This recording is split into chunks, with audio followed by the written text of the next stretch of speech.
میرے محترم بھائیوں، دوستوں، بہنوں، بچوں، بچیوں، عزیزوں، جو سن رہے ہیں اور جن تک میری بات پہنچے گی، رمضان کی آمد ہے تو اللہ تعالیٰ نے جیسے دنیاوی سیزن بنائے ہیں، جیسے عید کا موقع تاجروں کے لیے سیزن ہے، بڑی عید کا موقع تاجروں کے لیے سیزن ہے، ایسے مختلف قسم کے تہوار دنیاوی دینی جو آتے ہیں تو وہ تاجروں کے لیے سیزن بن جاتا ہے اور ان کی سیل بڑھ جاتی ہے، منافع بہت زیادہ ہوتا ہے۔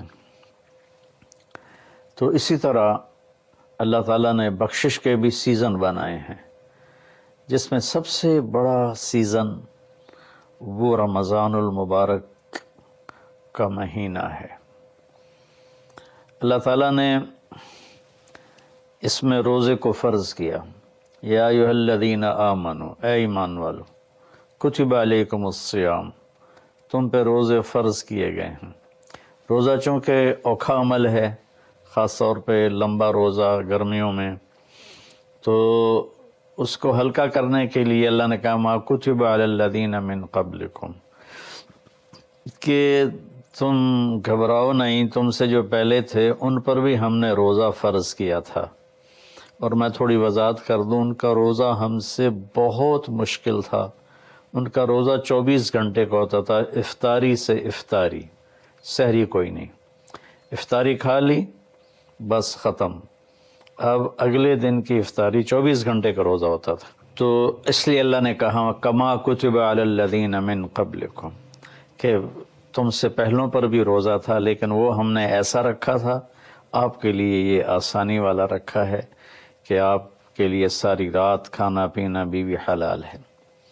پھر آگے ایک خوشخبری سنائی، لعلکم تتقون، کہ اللہ کی طرف سے جب لعل ہوتا ہے تو وہ یقین کے معنی میں ہوتا ہے، انسان کی طرف سے جب لعل ہوتا ہے تو شک کے معنی میں ہوتا ہے۔ تو اللہ تعالیٰ نے کہا کہ جب تم روزے رکھو گے نا، جیسے روزے رکھنے کا حق ہے تو تمہیں تقوی نصیب ہوگا، اور اگر تمہیں تقوی نصیب ہو گیا تو قرآن ہی سے ہم سنتے ہیں کہ تقوی پر اللہ کیا دیتا ہے، من یتق اللہ یجعل لہ مخرج ویرزقہ من حیث لا یحتسب، کہ جو تقوی اختیار کرتا ہے اللہ اس کے لیے ہر تنگی سے راستہ نکالتا ہے۔ جیسے آج کل کی ٹینشنیں اور بے شمار قسم کے ڈپریشن اور ایک دنیا کی دوڑ نے ہماری لائف کوالٹی بہت خراب کر دی ہے، چیزیں بڑی اعلیٰ ہو گئی ہیں، سواریاں بڑی اعلیٰ ہیں، لیکن لائف اٹ سیلف کوالٹی اس کی بڑی پور ہو گئی ہے، بہت خراب ہو گئی ہے۔ تو اللہ تعالیٰ فرماتا ہے کہ من یتق اللہ یجعل لہ مخرج، تو جب کہیں اس پر تنگی آئے گی، ذہنی یا ظاہری یا باطنی، تو اللہ اس کو راستہ دکھائے گا، اللہ ہاتھ پکڑ کے اس کو اس مشکل سے نکال کے باہر کھڑا کر دے گا۔ وَيَرْزُقْهُ مِنْ حَيْثُ لَا يَحْتَسِبْ، اور اسے وہاں سے رزق دے گا جہاں سے اس کو وہم و گمان بھی نہیں ہوگا۔ تو حضرت مقداد رضی اللہ تعالیٰ عنہ پیشاب کرنے بیٹھے، فاقے سے بے حال تھے، ایک چوہا اپنی بل سے نکل اور 1 دینار اس نے باہر رکھا، پھر 2، پھر 3، پھر 4، یہاں تک کہ 19 دینار اس نے اپنی بل سے نکال کر ان کے سامنے رکھ دیے۔ وہ بڑے حیران پریشان ہوئے، یہ کیا ہوا؟ انہوں نے وہ استنجے سے فارغ ہو کر وہ اٹھائے اور اللہ کے نبی کے پاس لے کر آئے، یا رسول اللہ، یہ میں پیشاب کرنے بیٹھا ہوں اور چوہے نے یہ 19 دینار میرے آگے رکھ دیے۔ تو آپ نے فرمایا رزق ساقہ اللہ علیک، یہ اللہ کی طرف سے تیرے لیے رزق کا سامان بنا ہے۔ پھر آپ نے یہ آیت پڑھی، من یتق اللہ یجعل لہ مخرج ویرزقہ من حیث لا یحتسب، جو تقوی اختیار کرتا ہے اللہ ہر تنگی سے راستہ دکھاتا ہے اور وہاں سے رزق دیتا ہے جہاں سے وہم و گمان بھی نہ ہو۔ اور اللہ کے دینے کے تو بے شمار راستے ہیں، اللہ کے دینے کے لامحدود راستے ہیں۔ تو پیسہ نہیں ہوگا تو کام کیسے بنے گا، کاروبار نہیں چلے گا تو روٹی کہاں سے کھائیں گے، وہ اللہ نے اپنے ذمے لیا ہوا ہے۔ ہماری ذمہ ہے کہ ہم سبب اختیار کریں اور تقوی اختیار کریں، رزق اللہ وہاں سے دے گا جہاں سے وہم و گمان بھی نہیں۔ تو تقوی پر من یتق اللہ یجعل لہ من امرہ یسرا۔ پھر دوسری اللہ تعالیٰ خوشخبری یہ سناتے ہیں کہ جو تقوی اختیار کرتا ہے نا، اللہ اس کے کاموں کو آسان کر دیتا ہے۔ اوروں کے لیے وہی کام مشکلات میں گھرا ہوتا ہے، اور اس کے لیے مکھن سے بال کے نکلنے کی طرح اللہ اسے آسان فرما دیتا ہے۔ تیسرا تقوی کی جو فائدہ اللہ بتاتے ہیں، من یتق اللہ یکفر عنہ سیئاتہ ویعظم لہ اجرا۔ جو تقوی اختیار کرتا ہے وہ کوئی یہ نہیں کہ اس سے گناہ نہیں ہوتا، اس سے بھی گناہ ہوتا ہے۔ ہمارے ہاں یہ بڑا عجب تصور ہے کہ اگر کسی نے داڑھی رکھ لی، تبلیغ میں چلا گیا یا عالم بن گیا، بس اس سے تو کوئی گناہ ہونا ہی نہیں چاہیے، اور ہم جو مرضی کرتے پھریں، ہمیں تو کوئی پوچھ نہیں، ہم دنیا دار ہیں۔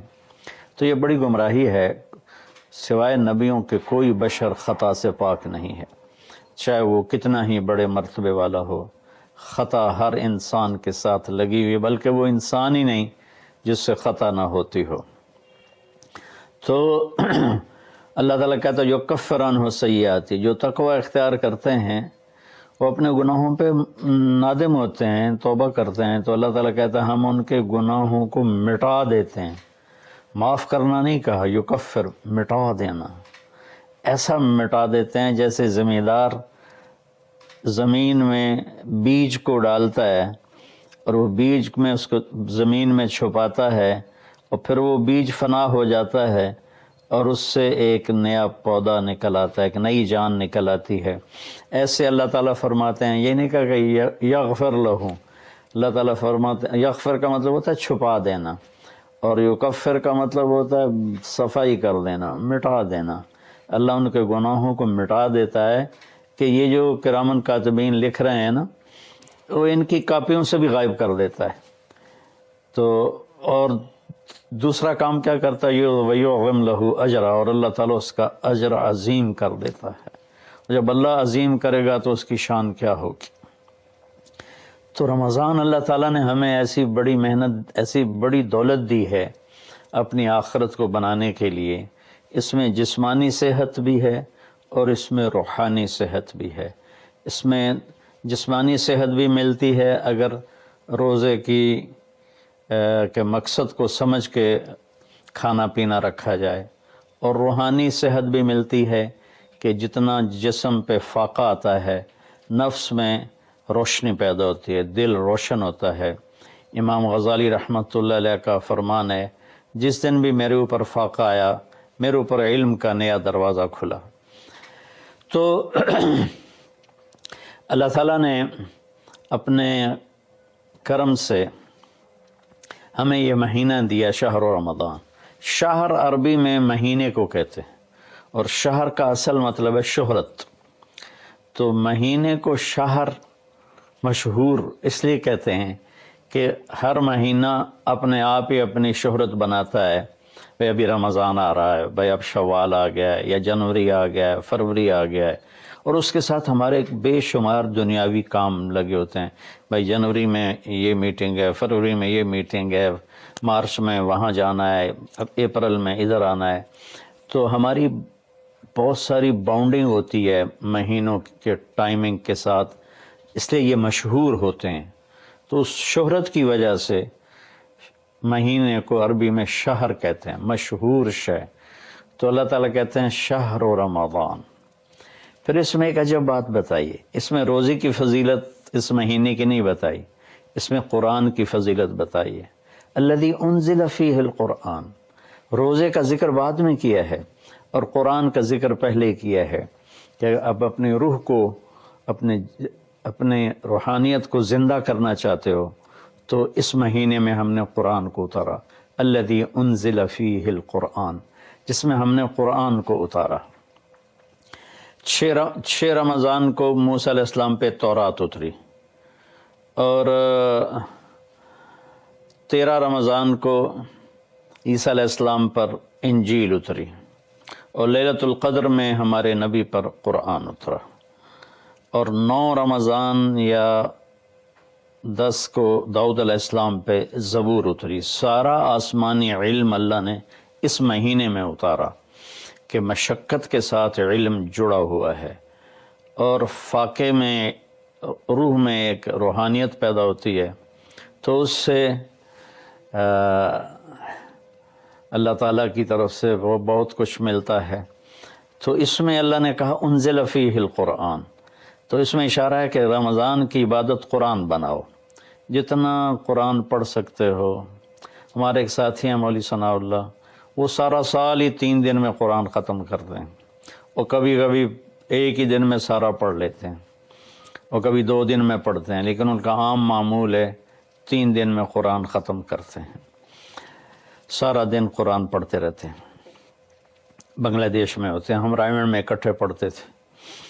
تو جتنا قرآن کے ساتھ ہمارا تعلق بڑھے گا، ہم قرآن کو پڑھیں گے، سمجھیں گے۔ ہم نے صرف قرآن کو ختم کے لیے رکھا ہے، جی مولوی صاحب آ جاؤ ختم پڑھ دو، انہوں نے چند آیات رٹی رٹائی ہوئی ہیں، وہ آیات پڑھ دیتے ہیں، ختم ہے۔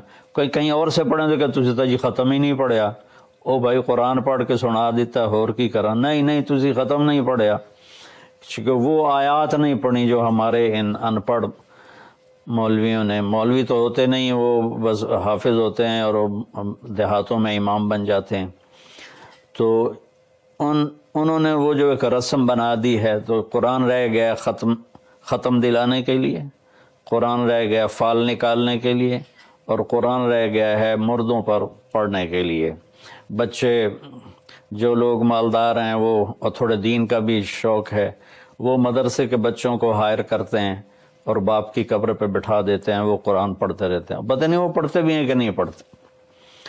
تو قرآن پڑھیں، قرآن کو سمجھیں، روزانہ 1 صفحہ ترجمے کا پڑھ لیں، اور پورے قرآن کو اس طرح پڑھیں، آپ پر حقیقت کھل جائے گی کہ اللہ کیا کہہ رہا ہے، اور ممبر سے ہمارے خطیب حضرات کیا کہہ رہے ہیں، اللہ کس چیز کی دعوت دے رہا ہے، ہمارے خطیب کس چیز کی دعوت دے رہے ہیں، آپ پہ قرآن کھل جائے گا۔ آپ حدیث پاک کو پڑھیں، نبی پاک کی سیرت کو پڑھیں، خاص طور پہ حدیث سے براہ راست استفادہ بھی بڑے اعلیٰ چیز ہے، لیکن جتنا سیرت سے میں اپنے ذاتی طور پر کہتا ہوں، جتنا میں نے سیرت سے سیکھا وہ کسی اور چیز سے نہیں سیکھا قرآن کے بعد۔ تو نبی پاک کی سیرت کو پڑھیں، قرآن کو پڑھیں، اپنے دنیاوی کام مختصر کر دیں، اپنے ملازموں کی ڈیوٹیاں بھی مختصر کر دیں، آپ کو اس کا اجر ملے گا، ان کے روزے رکھنے کا اجر ملے گا، اور ان کی تنخواہ بڑھا دیں، ان کی ڈبل تنخواہ کر دیں اس مہینے میں، تاکہ وہ کھلے ہو کر روزے رکھ سکیں، بچوں کو روزے رکھوا سکیں۔ ہم تو ایک افطاری پہ ہزاروں روپے اڑا دیں، اور ان کی پورے مہینے کی تنخواہ چند ہزار ہو، تو وہ کھل کے روزہ تو نہیں رکھ سکے گا۔ تو انزل فیہ القرآن، پھر آگے اللہ نے کہا ھدی للناس، سبحان اللہ، یہ پوری دنیا کے انسانوں کے لیے ہدایت ہے۔ زمین پہ جو راستے ہیں نا، ان کے نشان ہوتے ہیں، ہم ان کو فالو کرتے ہوئے، جیسے آج میں اپنے گاؤں سے چلا تو سڑک کو فالو کرتے ہوئے میں فیصل آباد پہنچ گیا، اب اسی کو فالو کرتے ہوئے پھر گاؤں پہنچ جاؤں گا۔ ساری دنیا میں سفر کے جو ہمارے دنیا کے سفر ہیں، اس کی نشانیاں مقرر ہیں، ہمیں ڈھونڈنا نہیں پڑتا اور چلتے رہتے۔ لیکن جو ہماری آخرت کا سفر ہے، اس کی نشانیاں ڈھونڈنی پڑتی ہیں، وہ امتحان ہے، اس کو اللہ تعالیٰ نے اپنے پاس ہی رکھا ہے اور قرآن میں چھپا دیا ہے کہ اب قرآن پڑھو۔ ہدن، قرآن عربوں پہ اترا تھا، تو ہدا کسے کہتے ہیں؟ اچھا، سمندر میں کوئی نشانی کوئی نہیں، اب تو کمپیوٹر آ گئے، تو اس وقت وہ رات کو ستاروں کو دیکھتے تھے اور دن میں سورج کی حرکت کو دیکھتے تھے کدھر جا رہا ہے، تو اس سے وہ راستوں کو متعین کرتے تھے بیچ سمندر۔ جب وہ قریب کسی منزل کے قریب پہنچتے تھے تو وہاں پانی کے اندر سے پہاڑ کی چوٹی نکلی ہوتی تھی، اور اس کا پتھر کچھ ایسا ہوتا تھا کہ وہ دھوپ میں چمکتا تھا اور رات کو چاند کی چاندنی میں چمکتا تھا. اس پتھر کو عرب ہدا کہتے تھے، ہدا. سبحان اللہ. تو یہاں تشبیہ کیا ہے کہ ان زندگی کا سمندر ہے، زندگی ایک سمندر ہے جس میں آخرت کا راستہ ڈھونڈنا ہے، اور ہر انسان ایک کشتی ہے. اس کشتی کو اس نشان تک پہنچنا ہے جہاں سے راستہ ملتا ہے، جس کو ہدا کہتے ہیں. تو انسانی زندگی کے سمندر میں انسانوں کی چلتی ہوئی کشتیاں، وہ جب اس پہاڑی نشان کو ڈھونڈ لیتی ہیں تو انہیں پھر ساحل پہ پہنچنا آسان ہو جاتا ہے. اگر اللہ نہ کرے کوئی اس نشانی کو کھو دے، پھر وہ بھٹکتا رہتا ہے. قدرت اسے کنارے لگا دے تو لگا دے، ورنہ وہ بھٹکتا ہی رہتا ہے. تو یہ ہدی للناس ہے قرآن، کہ یہ وہ روشن پہاڑ کی چوٹی ہے جس سے تمہیں راستہ ملے گا. اب اس کو تھوڑا پیچھے سے ہم لیں، سورۃ فاتحہ سے. ہم نے اللہ سے کہا اہدنا الصراط المستقیم، یا اللہ ہمیں ہدایت عطا فرما سیدھے راستے کی، یعنی وہ چٹان عطا فرما، اس چٹان تک پہنچا جو ہمیں سیدھے راستے تک پہنچائے، جس پر تیرے نیک لوگ چلے، جن پر تیرا انعام ہوا، اور ان لوگوں کے راستے سے بچا جن پر تیرا غضب ہوا اور ناراضگی ہوئی. تو جب ہم نے یہ دعا مانگی اللہ سے تو اللہ نے ہماری دعا کو قبول کیا اور قرآن اتار کر کہا الف لام میم ذالک الکتاب لا ریب فیہ ھدی للمتقین. یہ کتاب ہے جو ہر قسم کے شک و شبہ سے بالا تر ہے، اور یہ متقین کے لیے ہدایت ہے. یہاں کا ھدی للناس ساری دنیا کے انسانوں کے لیے ہدایت ہے. یعنی اگر ڈھونڈنا چاہو اس چٹان کو جو تمہیں منزل تک پہنچائے، اس خوبصورت چیز کو جو تمہیں اللہ تک پہنچائے، تو وہ قرآن ہے. ذالک الکتاب لا ریب فیہ. اور خاص طور پر جو تقوی اختیار کرے گا اسے اس قرآن سے راستہ ملے گا. وہ اس کو پہچان کر چلتے چلتے چلتے چلتے اللہ اس کے رسول کے دربار میں کامیابی سے پہنچ جائے گا. تو ہمارے بر صغیر میں قرآن کے ساتھ اٹیچمنٹ کوئی نہیں. یہ مختلف بزرگوں کی کتابیں لکھی پڑھی ہیں، ان کی سیرت، لکھنے والا کون ہے، اس میں جو واقعہ ہے وہ کہاں سے نقل کیا ہے، اس کی کوئی سند نہیں. ایک بزرگ تھے، وہ 25 سال جنگلوں میں خاک چھانتے رہے. سرے سے شریعت نبوی کے خلاف واقعہ ہے کہ میرے نبی نے رہبانیت نہیں سکھائی، اور ان کی شان بیان کرنے میں یہ واقعہ میں نے بھی پڑھا کہ 25 سال جنگلوں کی خاک چھانی، شہر میں ہی نہیں گئے. تو یہ تو عیسائی راہبوں سے بھی بڑھ گئے. لا رہبانیت فی الاسلام، اسلام میں کوئی رہبانیت نہیں. تو ان قصوں کی نہ کوئی سند ہے، نہ کوئی دلیل ہے، نہ مصنف کی حیثیت کا پتہ ہے. تو ہم قصے کہانیوں میں گم ہیں، اور بس قرآن پاک کے ساتھ بے وفا ہیں.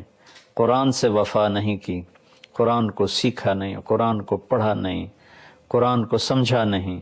اب تو اردو تر مفتی تقی صاحب دامت برکاتہم کا ترجمہ ایسا عالی شان ہے کہ جو تھوڑا سا بھی اردو جانتا ہے وہ اسے پورا نفع اٹھا سکتا ہے. تو ھدی للناس وبینات من الہدی والفرقان، یہ پہلے ہدا پھر ہدا تاکید کے لیے کہ یہ پوری دنیا کے انسانوں کے لیے ہدایت کا پیغام ہے. اگر تم اپنے ذہن کو صاف کر کے اسے پڑھو گے تو بینات من الہدی، تو یہ ہدایت کی خوبصورت نشانیاں ہیں، اور حق و باطل میں فرق کر کے دکھا دے گا قرآن. کہ اس لیے قرآن کا نام فرقان بھی ہے کہ یہ حق کو الگ کر دیتا ہے، باطل کو الگ کر دیتا ہے.